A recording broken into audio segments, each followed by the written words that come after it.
Welcome back to another episode of the Carbon Cardboard Podcast covering the Formula One card hobby. I'm your host, Bryan, Q3 Cards, joined as always with my good friend Scott from the Hello. P1 Castle. That's right. Whew, man, my friend, what a first race. It was a good one. It was a chaotic race, but man, it was a good one. What a way to kick off the 2025 season. All right, so for anybody that's listening to audio right now, you got to at least look at the intro on YouTube because literally Scott and I are representing Team McLaren right now. Team McLaren. Unplanned. We both just showed up. Whose shirt do you have? I've got the Lando, the British Jack. I've got, can you even see it? Here we go. All the way. There's the Australian. I've got Oscar. Completely unplanned. Yeah. Just like this podcast, we have a loose agenda, no editing. Everybody knows the rules, one take, and we both showed up and got the same team, at least not the same driver shirt on. But that's the thing, Scott. Like, you and I are huge Formula One fans. I mean, we've got our favorites, guys that we collect, but in general, my wife makes fun of me all the time because that's pretty much my entire wardrobe is just Formula One clothes. Yep. Well, you know damn well that I'm in the same boat. I remember my brother-in-law was like, man, and this is even like 2 years ago. He's like, all you wear is Formula One. Like, what? And I was like, yeah, man, I gotta be on brand. I'm always on brand. He's like, you are always on brand. I've never met anyone who says on brand. I was like, this is my passion. I will say though too, at least the clothes are very high quality. They stand up. They're very nice. I mean, they are expensive. Yeah, but they are nice. They get a lot of wear in them though. I will say I have a Lando. The Lando one I have is like the gray with the orange sleeves and everything, and the flag is starting to peel on that. So I'm gonna peel it off really carefully and then make my own dynasty card. But the funny thing is like you can wear. So I'm in New Hampshire, not far from Boston. You're in upstate New York. It's funny because like any other sport, you wear like, for me, it would be, and cover your ears, but it'd be like a Red Sox Sox cap, Yeah, cap, Red Sox cap, or a Patriots jersey, Bruins, and like you probably, nobody would bat an eyelash and probably not say anything to you. You wear Formula One stuff, and people are like, dude, it's such a conversation starter. It's incredible. And my family all the time is like, do you know this person? I do now. Like, I remember like a couple months ago, I were grocery shopping and I had like a McLaren sweatshirt or something. And some guy was driving by in like the parking lot and he goes, "Oh, nice race by Lando last night." It's odd. That's why it's just another reason to love this sport. Another reason to love this sport. So, gosh, got a really exciting episode for everybody tonight or tomorrow. This is we're recording on St. Paddy's Day, St. Patrick's Day. That's right. Monday night. We've got a great new segment, Scott, and we're both pretty confident this is going to be a weekly staple. The beginning of the week episodes called Grid Gainers, and we love alliteration on this podcast. So 100%. Carbon cardboard Grid Gainers, just like. So that will be our way to talk about the race that just happened each week. Also talk about how the driver's card market is going to be impacted. So that will be really cool. Already have a week one recap of the confidence pool pick that we talked about last time out. Yeah. That was awesome. Like we said it last time, you love your brackets. Oh, yeah. And it is just a really good way to involve the community. Yeah, and it's something that's going to continue forward. We're going to go over kind of the next week's matchups. And it's crazy because every driver will go against every other driver. You're going to have 19 different matchups in the first 19 weeks. So it's going to be fun. It's going to be fun. And we've got a full new suite of matchups going into China. So we'll go over those. All right, let's just get right into it. So we teased it. New segment. grid gainers. And I don't have any kind of like a dump button or anything. We have like a little jingle for this. Grid gainers. There you go. I'm really excited about this. So I'll lay the groundwork out here and we're going to alternate. Each of us have picked 3 drivers that we feel like will have an impact based on performance, what happened during the race. And we'll alternate, have this discussion, a little bit different way to involve the cards, the card values, and also, talk about the race. Because what an exciting race. Just a great way to start the season off. It was great, Scott, to have Australia and Melbourne kick off the season again for the first time since 2019. Yeah, it's been a while, right? Because they've been doing the race over in the Middle East. Bahrain has been kicking off the season recently because they do testing and then go straight into race there. So it's nice to see it back in Melbourne. And it's also nice because like you get testing, it's like, okay, this is where the cars are on this track, and then we go to a different track, and you never know. But yeah, always fun. All right, I guess thanks to F1 Ben for doing up these CADs on screen. Oh, yeah. So we'll alternate. I guess I'm going first. Love it. I've got the shirt on. Lando Norris, obviously the race winner, Scott.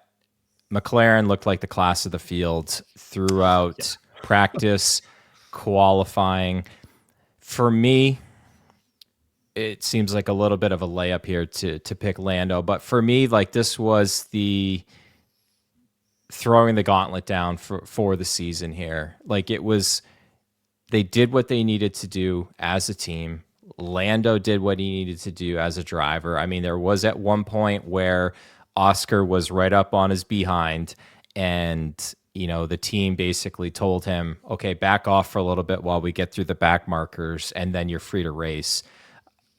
Lando handled the pressure just a little bit better than Oscar. I mean, Oscar did go off track and had to, use his Jeremy Clarkson training from the offseason to back up that McLaren to get it back off. And I've never seen, Scott, a driver be classified as out and then back in the race. Then back in. That's right. Lance Stroll would never. But for me, this just puts everybody on notice that, Lando is not going to bottle it on lap 1. Max was chasing him down at the end, didn't succumb to the pressure. I mean, he even went off track a little bit when each of the cars were uncertain about what tires and stuff. But I mean, I guess for me, I don't think Lando's card prices, Scott, have a championship built in. He's still one of the most popular drivers. I mean, McLaren is a beloved team. They're the favorites this year. You would like to think that there's still some room to grow on his prices here as more skeptics kind of essentially buy into the fact that maybe he is the title favorite at this point. And we saw it back in 2021 when that season was going on, we had 2020 Top Chrome and 2020 Top Sapphire. Like a few people built in the championship for Max and that, but Lewis's prices were so far above Max for such a long time. And now they're a lot closer. I think Lewis still has the edge just based on, has more fans, he's more beloved. He's like that icon across the world. So I think, as I'm rambling here quite a bit, Scott, I know you're trying to chime in here, but I think there's still upside with Lando's card prices. Yeah, no, I mean, I think everything that you said is right there, right? Like, I mean, we've sold a ton of Lando cards on the back. I mean, that was the most activity we've seen in terms of consignment and stuff is on Lando cards. Everybody was DMing me, hey, what Lando cards do you have for sale? What do you have for sale? And we posted a bunch of them up and a lot of them sold. And yeah, I think Lando, he cracked but didn't break, right? With that one going off, Max was able to get close and within DRS, but then he withstood those last few laps of Max with DRS breathing down his neck. And that is, a scenario where I think maybe last year he makes another mistake and then Max passes him, and then it's a whole mental thing throughout this year. But this year in Australia, he holds on. He gets the job done in the rain. They make the right calls through a chaotic race that, we saw Lando and Oscar 15 seconds clear of Max before Alonso's crash brought everyone back in. And then they were breaking away again. And then another crash brought them back in. I mean, I think if this is a dry race, the McLarens are 30 seconds clear. But this is the race where anything can happen. You never know. And Lando still held on. I will say it also is very beneficial for his championship chances that, Oscar unfortunately, went off and lost a lot of places from that, because he would have been second and only 7 points back. And as good as Max is, Oscar's in that McLaren, and that McLaren's amazing right now. So I think, Oscar is probably Lando's biggest competitor this season, at least where the cars are right now. So yeah, he picked up a lot of points on Oscar, 23. So off to the races for Lando. And yeah, I agree. I don't think a championship is built in. I think his cards still have a lot of room to go. All right, let's switch to your first pick here. There we go. So my first pick, and again, grid gainers, what we're talking about here is, based on the race, from the grid, what markets we think have the potential to gain from this. And I think George Russell does, right? I mean, I think this was a race that, I don't think George Russell necessarily did anything spectacular, but it was a wet race with chaos and crazy stuff going on up and down the grid. And George Russell drove a mistake-free race and came home on the podium. And where that Mercedes was, I don't think anyone expected George to finish on the podium. He did a great job in qualifying. He outqualified, both Ferraris, everybody else besides, Max and the McLaren. So I think Russell is really, despite Kimi's great performance, which I'm sure we're going to touch on, but I think Russell is putting down the marker of like, listen, I'm the team leader and I'm going to do the most for the team and get the maximum points in this Mercedes whenever I can. And yeah, I think George is one that, we talked about in the off season. I think he's severely undervalued compared to, a lot of the other drivers. His 2020 stuff, his rookie card as well. I think he has some room to go. And I think this race did a good job for his card market. I think a lot of George Russell fans will be happy. I did notice, Scott, like when you ran your Sunday single stream right after the race later, that you did have a couple of George Russells. And just a quick aside, one of the recent cases that you opened up for 2020 Sapphire had some of the best QC quality cards that I have run across since doing this. This is now a lot of 4 years of looking at these cards. Like hardly any clips, minimal clips, maybe just a little edge wear. Like, let me tell you, I can't wait to get my hands on some of those cards. But anyways, like George had like some of it was based on like, as somebody said in your stream, you had your used car salesman's pitch going for some of them. But I mean, legitimately, some of the cards like looked PSA 10 quality through the top loader. I mean, there's no guarantees on any of them. No.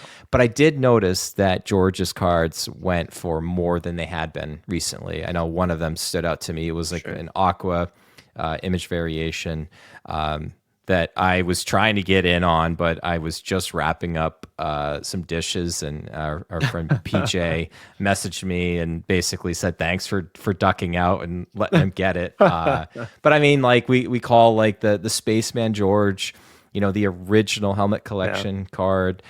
Some of those were doing really well. I think for me, I think this definitely put everybody kind of on notice that like, even though you said Kimi had a really good race, I think George, even if he might be boring and consistent, like that's going to lead to a lot of points. And he does just seem to capitalize when things really go haywire here, that he's able to get podiums. And if he continues to get a huge gap or a huge majority of the points for the Mercedes team, like he could still very well be in contention this year.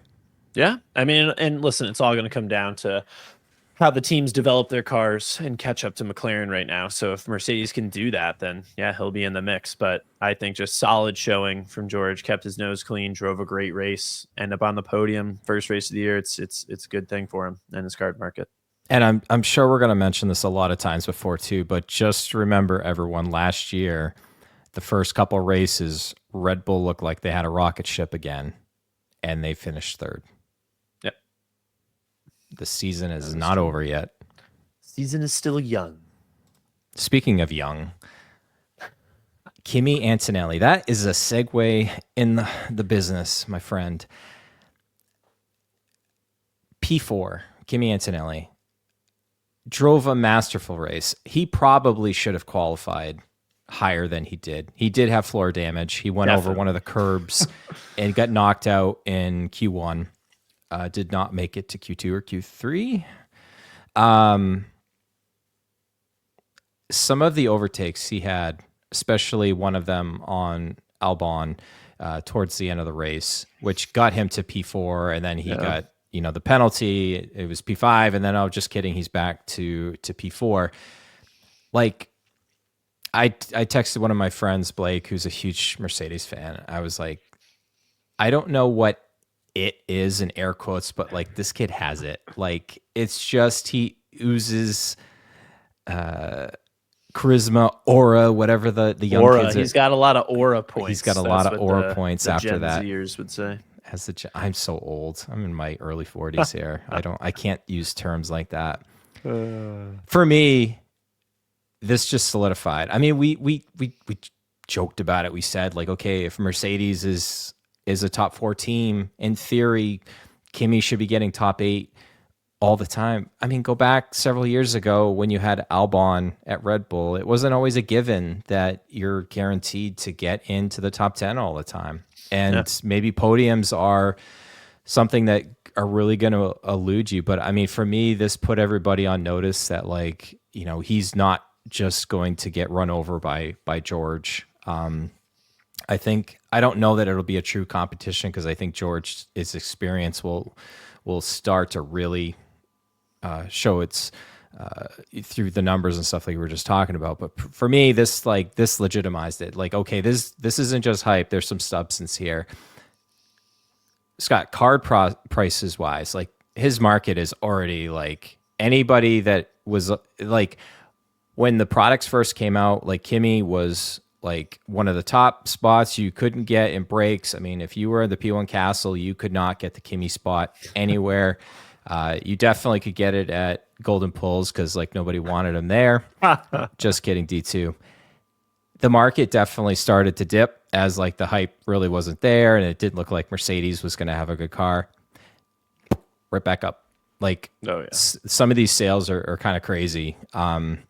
I unfortunately sold a few of them a little too early, but it was very fortuitous. I had an autograph for sale listed on eBay, and I woke up Sunday morning and it had sold, for somebody smashed the buy it now price. So there you go. I think this is another topic I want to get into at another time here, Scott, too, just because looking at when you've got F2 cards and you've got you don't have rookie cards yet, and just kind of using, like, Oscar Piastri as, like, an example, because, like, using the auction that you had with Fanatics Collect, and we were kind of analyzing the numbers. Like, I'm a numbers guy. Like, all these permutations are kind of running through my head here, but very, very long story short, if you got Kimi cards and you're a believer, hold on.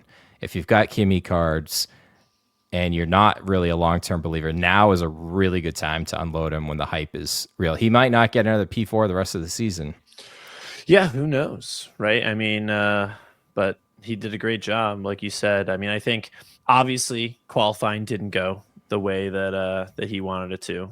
Had that mistake, went over. Obviously, I think a little damage on the floor, which is so important to these cars. And then Bortoleto knocked him out by 7,000ths of a second. So it was unfortunate, but he bounced back. Like, that's what's important. The biggest takeaway for me is, like, he's got strong mental fortitude He's got that perseverance.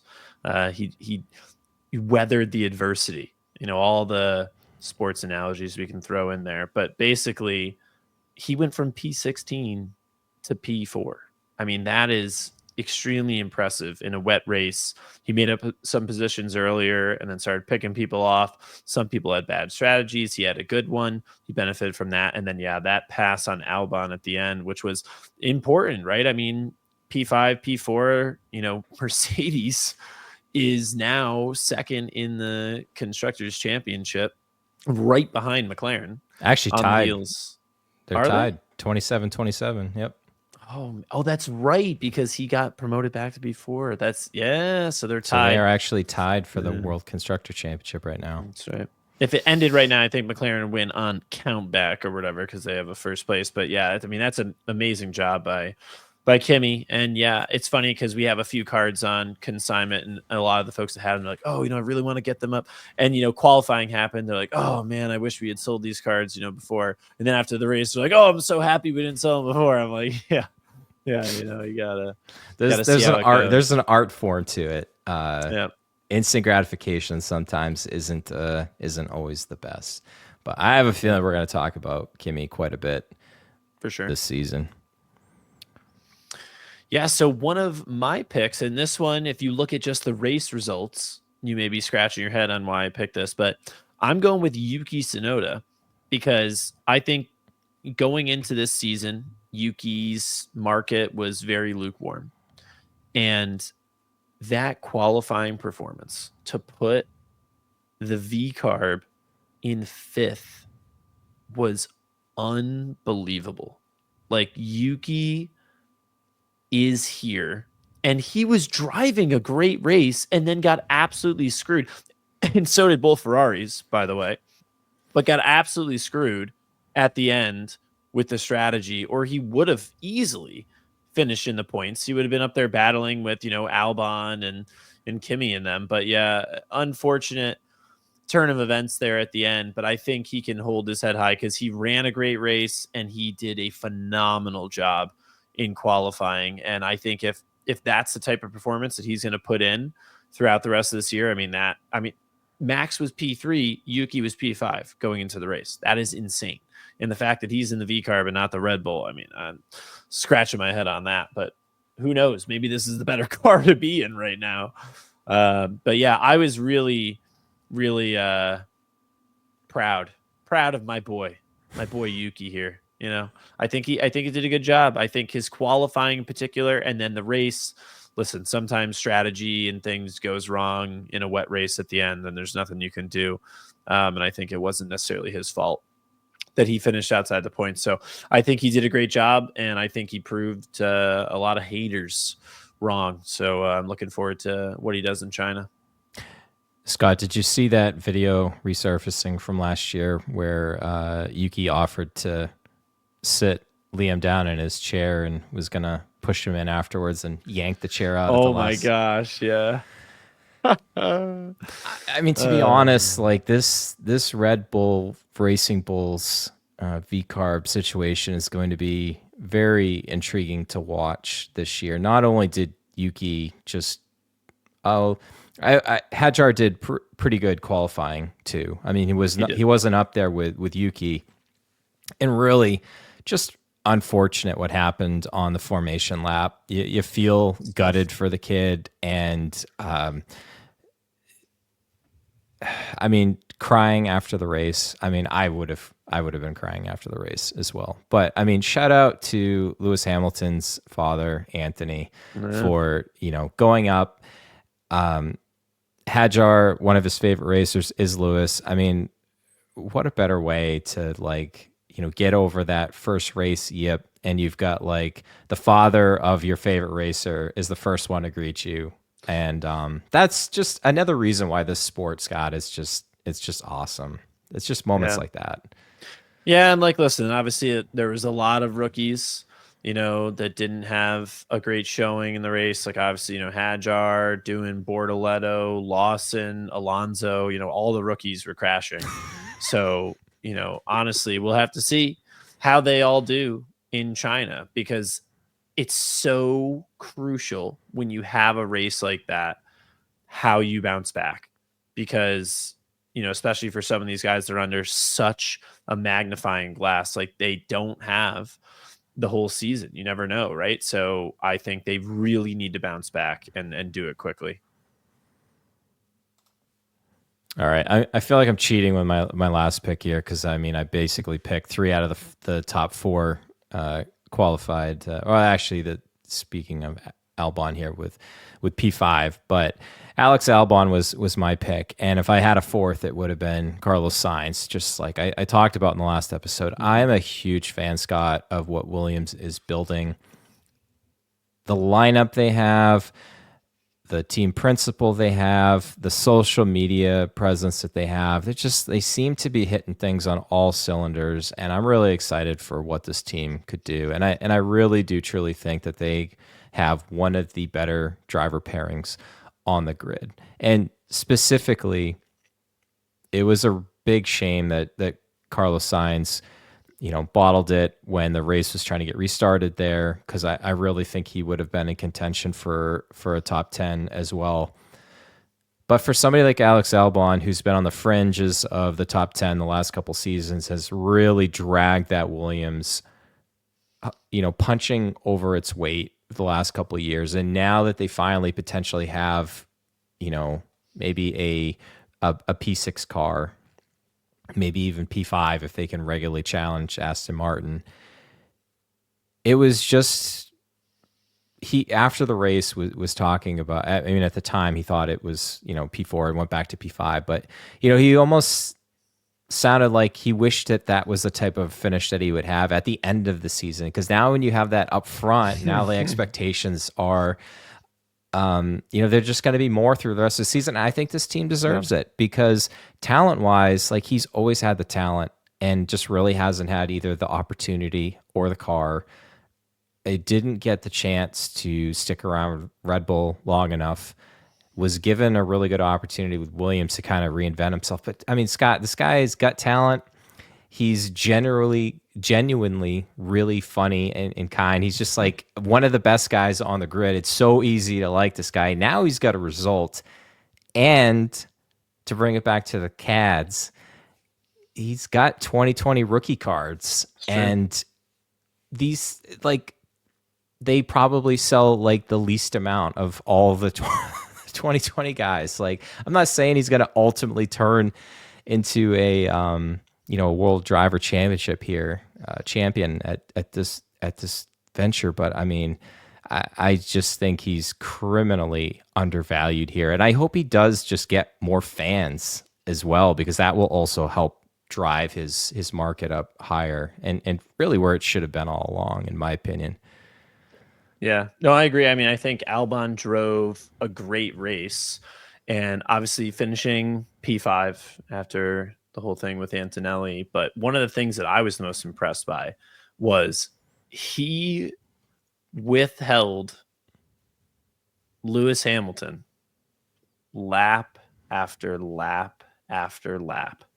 There was a stretch in that race where Lewis was in DRS for, I think, 10 to 15 laps, and Albon just wouldn't let him by, would not let Lewis by. Lewis could not pass him. So I think that was extremely impressive. And then he got the job done at the end of the race. Really good job by Albon. I think, like you're saying, Williams is for real. They're, a fifth, sixth kind of team. They're going to be battling for points. And when things go wrong for some of the drivers or the teams ahead of you, you've got to be there to capitalize. He was there. He drove a great race. I think this is crucial for Williams in the Constructors' Championship as well, with Sainz, like you said, going out. Very important for Albon to bring back the maximum for the team. And I think he did a stellar job. So, yeah, hats off to Albon for sure. I mean, one final thought before we go to the last one here, but you talked about kind of capitalizing things. I just think that Williams could be potentially in a spot where Alpine has been in the last couple seasons, where, like, 2021, Esteban Ocon took the victory in Hungary after everything went absolutely bonkers on that opening lap when Bottas went bowling. And then just even recently, just because I just watched it on Drive to Survive, but when both Ocon and Gasly were on the podium in Brazil, I mean, that I feel like Albon and Sainz are primed to potentially have. I mean, I don't. It would be very hard for both of them to be on the podium, but I think there's a podium in Williams' future this year, which would I be can see it. huge for that team. Yeah, Huge. I can definitely see it. Album is right there. I can see it for sure. It doesn't take too much. Racing is crazy. Racing can be crazy. So I could see it. And I think you make a good point too with the 2020 cards, right? Albon has 2020 cards and he has 2020 rookie cards. That's very important for his market. I think those cards are some of the best buys in the market right now at the prices that they're at. So, But not financial advice. no, never.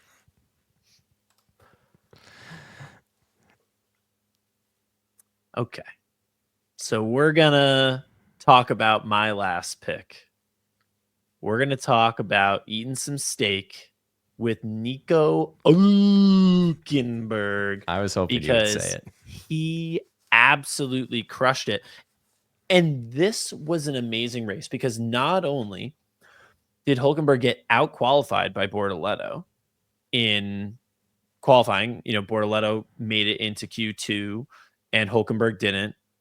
None of them, they really had no business, either of them, making it in. You saw Nico went wide on his last lap. That's why he lost some time and didn't make it in. But Nico drove an amazing race. I remember looking at placements. Nico had picked up 4 places, I think, on the first few laps, after the whole kerfuffle at the beginning with all of the, folks crashing and safety car laps and everything. Once they actually got started, Nico picked up 4 places.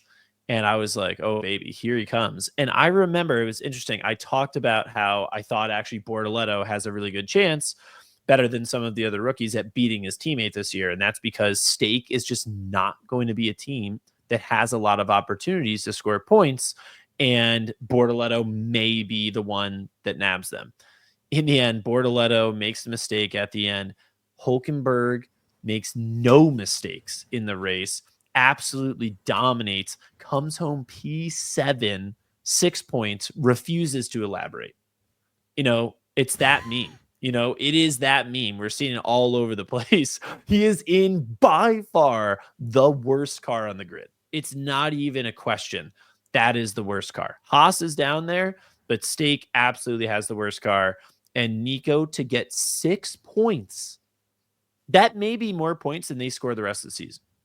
But I hope that this opens some people's eyes to how good of a driver Hülkenberg is, because he's always been solid. When he came in for Racing Point as the super sub, during the COVID years, he was doing an amazing job. When he was at Haas, he just came in out of nowhere and he's beating K-Mac. I think people undervalue Hülkenberg because they're not really sure. He's always just been on teams that haven't had the best car. But whenever he's got a chance, he's putting it up there. He's scoring points.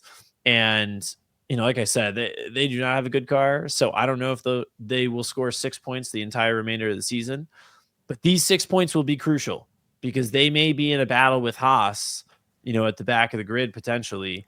And 6 points is big when, on your best day, you're finishing 10th. It's going to be important. And I think Hülkenberg just kind of showed that, listen, if circumstances fall, he will be the one to capitalize. And I think that was important for him to lay the marker down, like we said before. And yeah, really good to see. I even picked up a Hülkenberg card the other day, actually, off the Nice. back of this. And I got a little PC Hulk.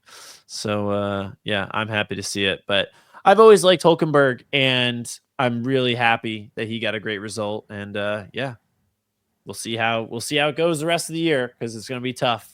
Don't expect regular points finishes, but these are the types of finishes, when I talk about how you have to judge racing versus something like basketball. Listen, there can only be one winner at the end of the day in racing. Basketball, there's a game every other night, and Luka Doncic or somebody drops 50 points, and everyone runs to go buy their cards. This is like Nico Hulkenberg dropping 60 points. Like, for him to take a stake to P7, this is 60-point bomb from Nico Hulkenberg. Like, this is crazy. So yeah, huge. And I mean, you can get his cards for almost next to nothing. I mean, Mm-hmm. there's very few people that are collecting him. I think for me, Scott, like he might not have another result like this the rest of the year. We might not talk about Hulkenberg the rest of the year in this segment. But for me, the intrigue is next year when Audi comes in. And for all they made a big deal of it during Drive to Survive, where everyone thought Carlos Sainz made the wrong decision and didn't go with the Audi project because that's where his dad raced, for Rally car. I was looking for the word. It's 11:30 here on the East Coast right now, but yeah, for sure. And I mean, so many like good dynasty cards out there. You can get like really nice patches, and yeah, you're right. He's a very solid driver. I hope before he stops driving for good that he is able to get off the schneid and gets a podium. That would be Yeah. He might get a podium, Scott, and just walk off into the sunset. Oh, that'd be nice. I hope he does it with Audi. I think that's like his chance, right? That's his chance. German driver, German team, German manufacturer. Come on, get it done. Get it done. Yeah. So, Bryan, you did a good job laying a great grid gainers groundwork right there for us. Yeah. Which was Quadruple alliteration. But yeah, that was fun. I like that segment. all right. Another segment that we'll cover every week. That there's a race, and there won't be a race every week, although we both wish there was. No. Was your predictor challenge that you threw down the gauntlet last week, threw the challenge down to the Formula One card hobby and said, all right, you tell me who you think is going to get the most points based on your confidence in these matchups with break credit on the line week to week, race to race, and by the end of the season. That's right. Yeah, so again, just a quick reminder, this is where there's 10 matchups every week. For the first race in Australia, it was just the drivers against their teammates. But you pick each matchup and you assign a confidence value 1 through 10. You can only use the numbers once. So a perfect score would be 55. 10, 9, 8, 7, 6, 5, 4, 3, 2, 1. If you got every single one right and assign them like that, you get 55 points. We had someone get an almost perfect score. Benson _TU, 54 points. He got 9 out of 10 of the matchups right. And the only one he got wrong, he put 1 point of confidence on it. Absolutely insane. I was not expecting anything near perfect. And yeah, amazing job by Benson to you. Jameson Olive was right there. He only missed 1, and he had a 2 confidence on it for 53. And then we had a couple people tie for third, Pitou and Ajat Well with 52. Then tied for fifth, NL, VGA, TCG, and Anton Staz had 51 each. Tied for seventh, we had Northwoods Card Collector and Black Mesa. Both had 50. And then tied for ninth, a 4-way tie, Nico Tomicelli, Lando Cardrissian, Cardboard Hitters, and Not So Speed Racer one. That's right. So 49 there. A lot of really good entries. A lot of very good entries. And what was interesting and what's so important about confidence is there were some people who got 9 out of 10 right, but the one they got wrong was 10 points on Alonso. And that's only 45 points. And there were some people in that list that we just went through who actually got 2 or 3 wrong, but it was their 1 or their 2 or their 3. So they ended up having a good score. But yeah, so I just want to show a little behind the scenes stats here on how people picked.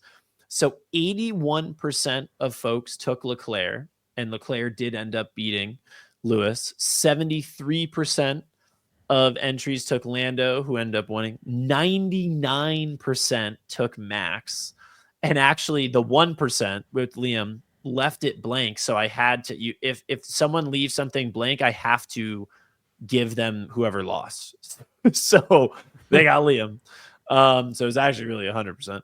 And then 89% picked George, who got it done, but just by one place. 94% picked Gasly. He also got it done. This one was the biggest miss for folks. Well, second biggest miss. And this one actually was extremely surprising to me. 89% of folks took Carlos Sainz. And obviously Albon beat him in that matchup.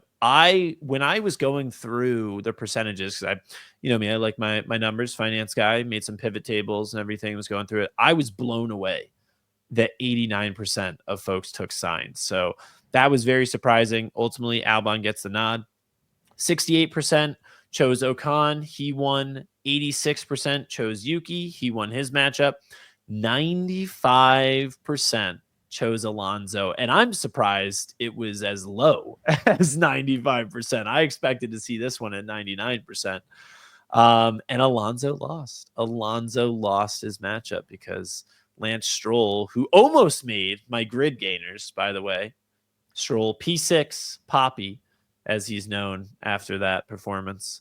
And then 81% of folks took Hulkenberg, who did get the victory. So yeah, the majority of folks picked the right way, but obviously Alonso, Albon were two of the biggest that folks missed on. But yeah, really exciting. And we've got another one coming up this week.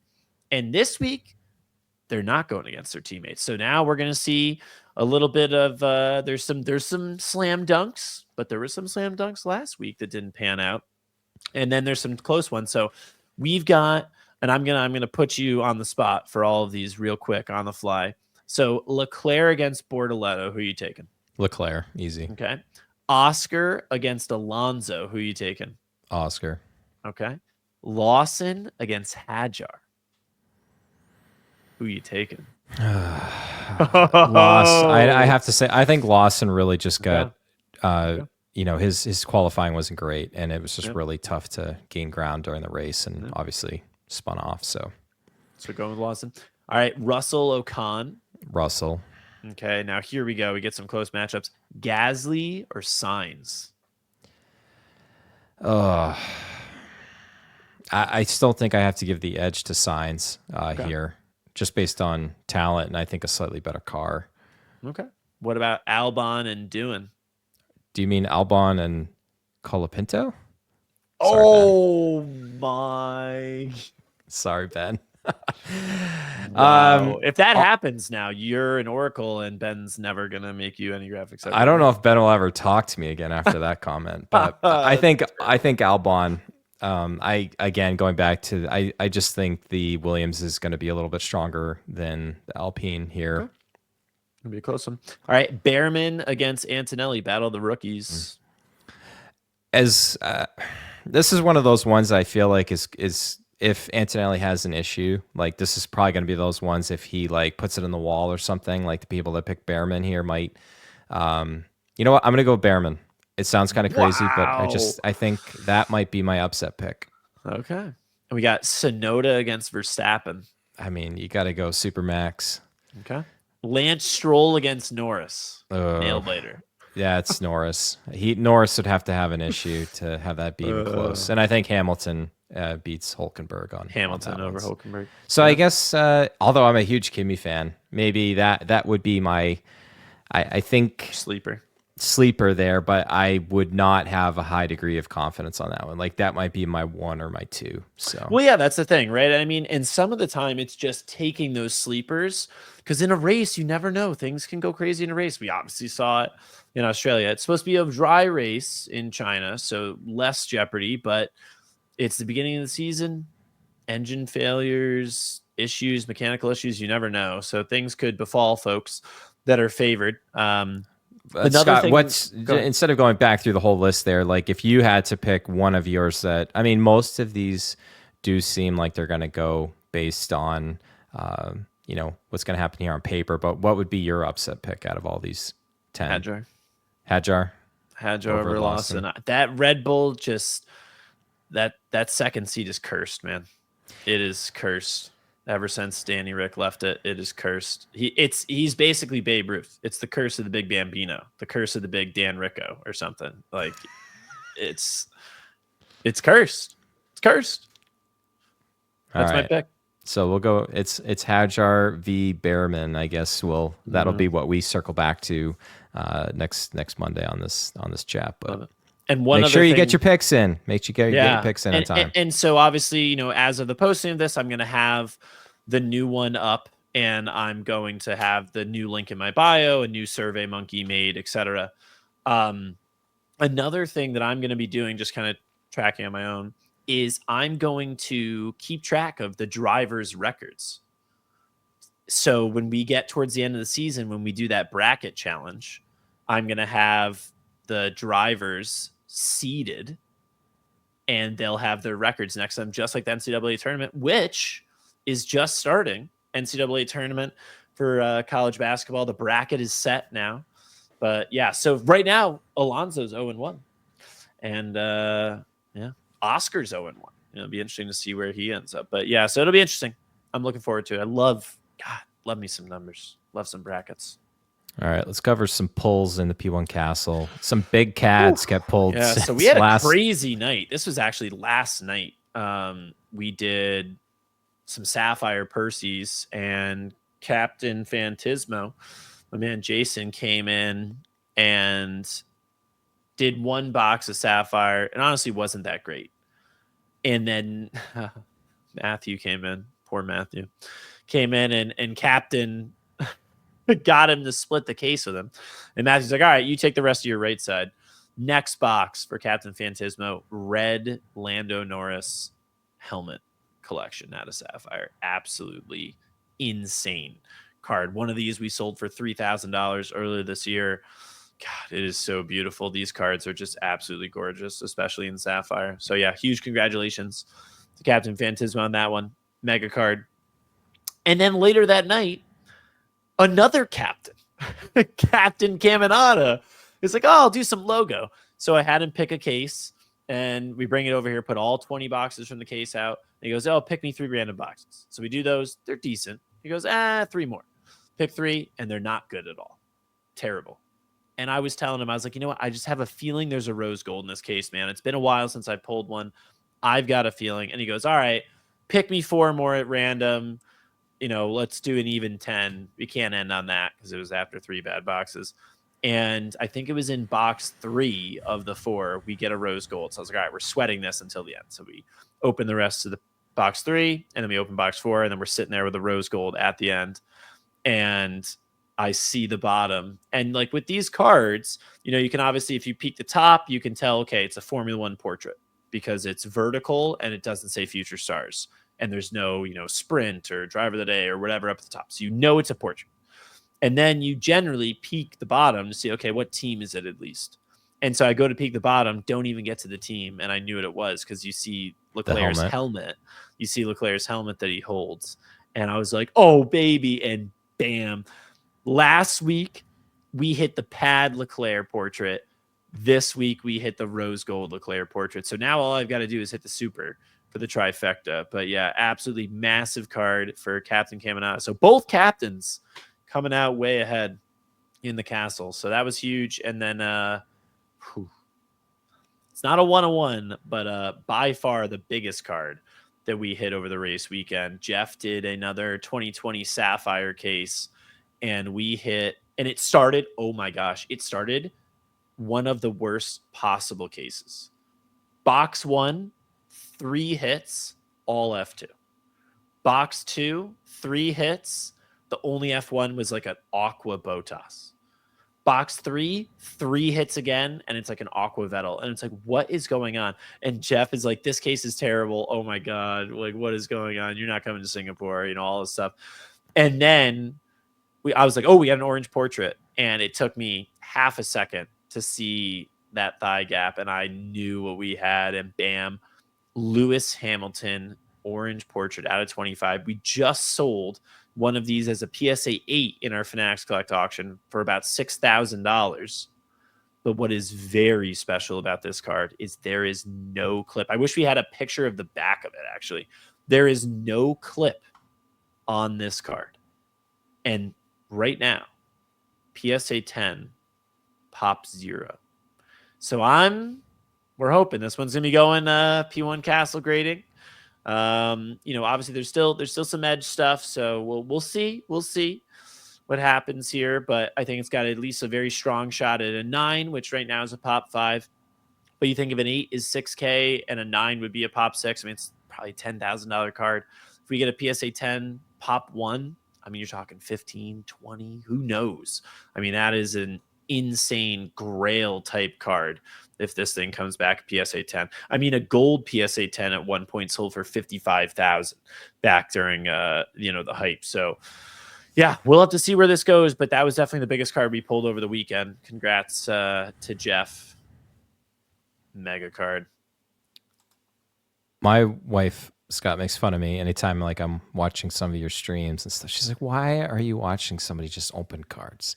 And I'm like, "Well, part of it is like sometimes I need to know like what's coming. Sometimes what cards are coming? Exactly. What cards are coming?" And I actually little trade secret here too. Like numbers running through my head all the time, but like sometimes I'll remember mental notes about like comments made when it was pulled, like things to look out for. So it's just another data point to kind of when I've got it in hand. This is like one of those ones. It's like I feel some pressure. Like I just like I knowing that there's no PSA 10s on the pop. I'm gonna give it the best that I normally do, but man, after seeing like some of the big cards that you and I have seen and we've handled over the last year or two plus, like this is one of those ones that's like on like the top 10, I think, of ones that I really want to hopefully we can come through for Jeff on this one. For sure. All right. Let's go to, you want to go to sold or for sale? Let's get sold. Sold. All right. Yeah, so we got a couple cards, premium consignment that we've sold recently. So a nice Lando Norris 2024 Dynasty Attitude Richard Mill patch with the MILL. Sold for $2,450. So really nice sale there. Congrats to the buyer and the seller. We sold a black and white Max helmet collection for $1,550. Also very nice sale, strong sale. So again, congrats to the buyer and seller on that one. And then, I have a PSA 10 of that right over my shoulder over here. Very nice. And then I think the last one, oh yeah, this is beautiful. A red Oscar Piastri for $2,375. It has like a small little like dimple or something on it. So you'll have to take a look at this one. I think this one's actually coming your way. But yeah, so big congrats. I mean, it's a monster card, red helmet collection. My gosh, 2,375, really good sale. And yeah, congrats again to the buyer and the seller. And I just saw, I'll have seen 2/5 of the pop. I just had one of these come through recently too. So well, now you got another one headed to you. All right, good stuff there. And finally, what is available on premium? Yeah, so I figured we just go over kind of 3 of the cards that we have for sale coming up. And I think some of these may have been posted, some of them may not been posted at this point, but we've got a purple Future Stars Kimi Antonelli from 2024 Sapphire Portrait for 1,000 or best offer. I'm sure that's going to be a popular one after his P4 performance. Then we've got, oh yeah, there's the nice close up on it. So this card I got story time. Yeah, story time. So on the screen, we have a 1/1 2024 vertical jumbo nameplate Oscar Piastri, and it's PIA, P-I-A, so Piastri, right? It's $20,000 or best offer. We gotta talk about this nameplate, because when this card first came to me, before it actually came to me physically, picture came over to me and they're like, "Hey, I want to send this to you for consignment." And I was like, "Oh, okay." So I'm looking around. I was like, "What is this font?" it's a really interesting font. If you can actually go to the next slide where we zoom in on it, because the patch, like I'd never seen this before, and I was like, this looks like is this something like it's a paintbrush type font? Like was this at the Chinese Grand Prix or something? I know sometimes they do different fonts on those races, or I can't find it, and I spend multiple days trying to find this, and I can't find it anywhere. I reach out to folks that do this for a living, selling memorabilia. I reach out to fanatics, and I'm trying to find out where this came from, and I can't get a straight answer. And then finally, I find, and shout out to Darren Daz Jack from Hall of Fame Collection, sells a ton of Formula One memorabilia, has a bunch of signed stuff, suits, helmets, everything. On his website, he has a Lando Norris Nomex, and it says Norris in this exact font. And now, what is very cool about this card is that Oscar Piastri, if you look at his Nomexes for basically the entire season of 2024, it just says OP81 next to an Australian flag on all of his Nomex. That's all it says. Except one race. There was one race in particular where they used this font, and I found it because Dazjack is selling the Miami 2024 Miami Grand Prix. Lando Norris Nomex is the only one that has Norris in this font.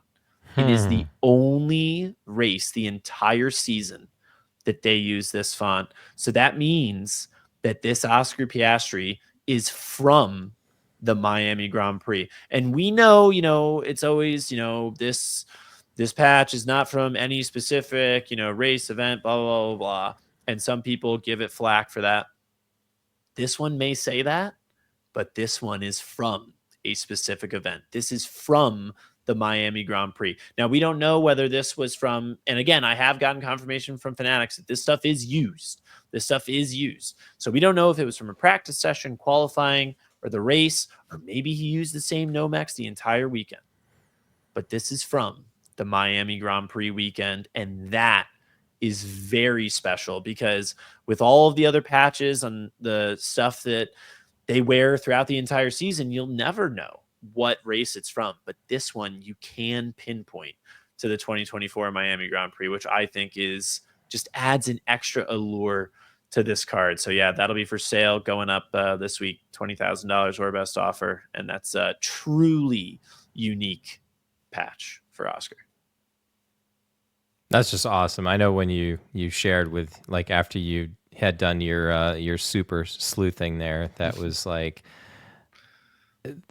reward well earned for finding that out. And again, this is like, we've talked about it, like this is like really one of the really awesome parts of Dynasty. I mean, it is the most priciest product to open for Formula One, but I think it's also, if you hit the right card, it's also the most rewarding as well. Yeah. And you've got a piece of a relic, you've got an on-card auto, which does not happen in anything else, any of the other products on the shelf. Everything else is stickers. So like, again, that just adds some prestige to it. For sure. Yeah, super cool card. So that'll be available. And then I think we got one more. So this card is for sale, or I say what the card is, $30,000 or best offer. This is the one-of-one Superfractor helmet collection of Max Verstappen. And this is a monster card. This card actually, it got posted on Facebook. I got tagged by a million people. A million people sent it to me.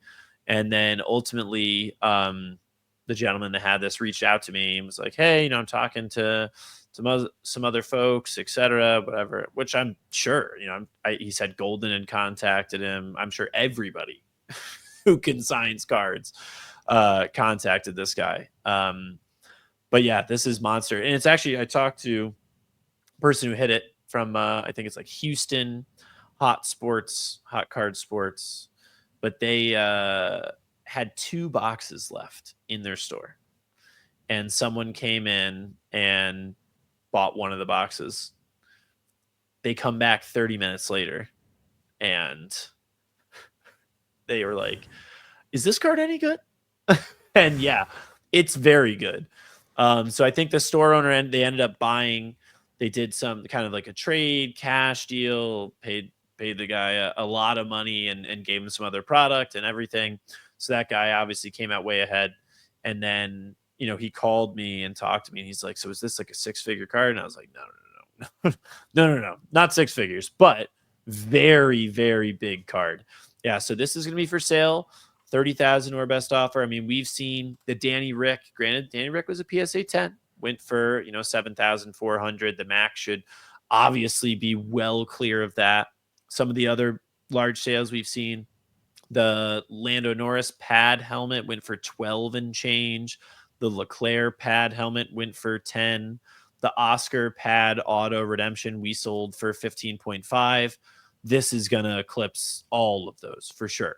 So, we'll see ultimately where this card ends. But yeah, it's going up for 30,000 or best offer. And this is one of the cards to have from this year's Chrome. It would be interesting to see kind of where this card stacked up against the Max Superfractor Auto. I'm very curious to see where these sell, because obviously the Lewis Superfractor Auto we saw sold for just over 30,100 on eBay. So very interested to see kind of where this ends up. But yeah, really looking forward to posting this one on the page. This is for anyone who consigns. I mean, getting a card like this is big. So yeah, really excited to get this one in and hopefully get it out pretty soon. Yeah, just looking at and just staring at this here.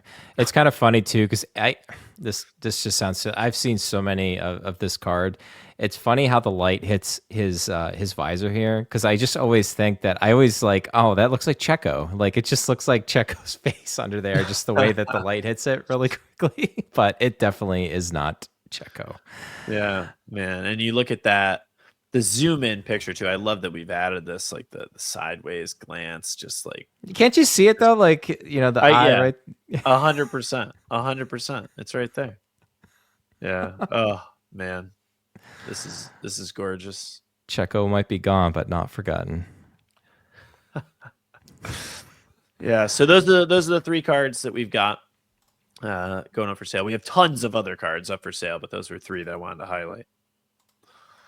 And I think that's it. I have one more thing to add here, and we don't have a tile for it because we had a lot going on today. But one last thing, and it will be posted tomorrow or maybe Wednesday on my Instagram page. But we have a massive paddock pack coming up. So it's been a little while. Our last paddock pack, we had a paddock chest on the table that got hit. It was worth over $2,500. That was massive.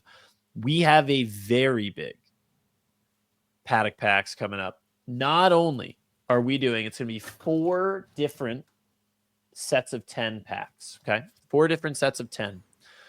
Every single paddock pack is a 2024 Dynasty card.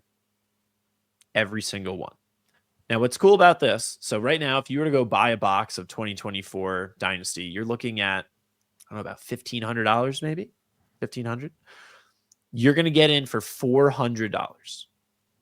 $400 gets you a pack. Now, in every set of 10, again, we're going to do 10 at a time. Every set of 10 has 3 team principals, non-one of ones, and then it has 4 kind of mid-tier drivers or one of one principals. I think there's 1 or 2 one of one principals in there. And then it has 3 like kind of higher tier drivers, which is either going to be Leclerc, Oscar, Russell, or Lando, or a one of one of a mid-tier driver, right? So that's your 10. So there's no Lewis or Max, but it's only $400, and you've got a 3-4-3 split. Basically 3, if you hit a principal, you're probably losing money there. If you hit one of the middle ones, you're going to be roughly around break even. If you hit one of the 3 big ones, you're definitely coming out ahead. And then we're adding in another spicy element, because it might not be a bad thing if you hit a team principal, one of those 3 non-one-of-one team principals in any of them, because we're going to do all 4. So that'll mean that 12 people are going to hit non-one-of-one team principals. Those 12 people will be entered to win the biggest card in this entire repack.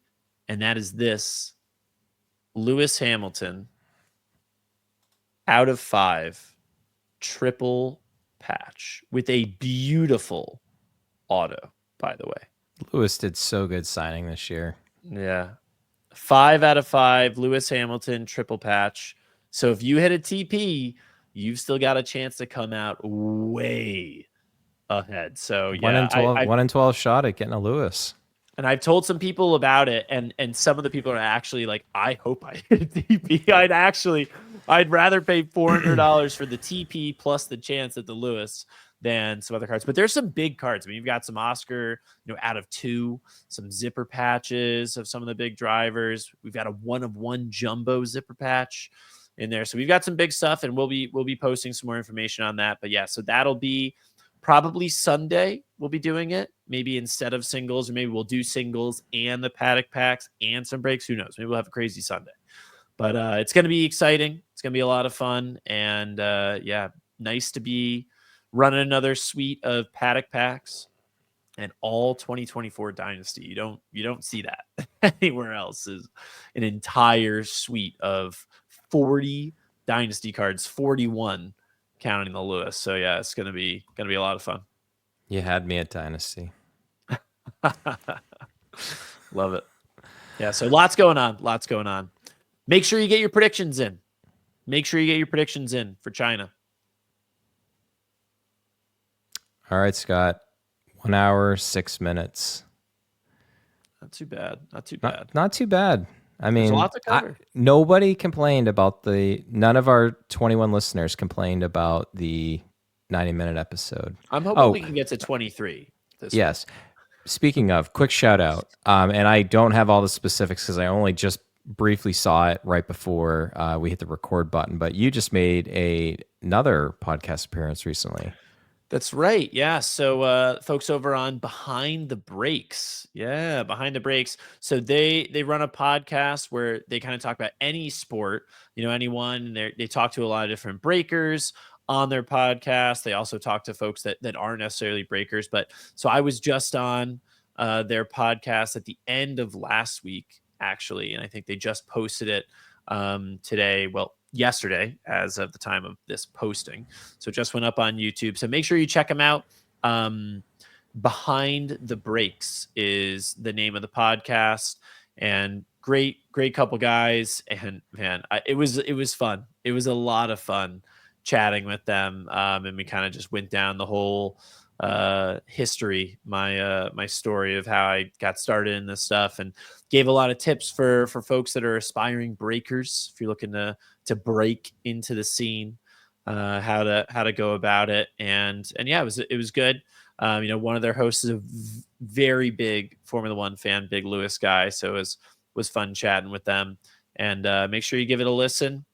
I actually have to go listen to it myself after this, probably while I'm doing some more research and things on our Survey Monkey and stuff going on. But yeah, it's fun. They're a great group of guys. They're going to be running podcasts, I think, every week, pretty much throughout the entire year. So, and they cover everything. It's not just Formula One. They talk about all of the sports. So yeah, exciting stuff. Awesome. Go check it out. All right, my friend, let's wrap this one up. All right. Well, this was the first post-race Carbon Cardboard podcast. Looking forward to many more. We'll see if we can sneak another one in before the next race. But in the meantime, guys, collect your cardboard and keep it carbon.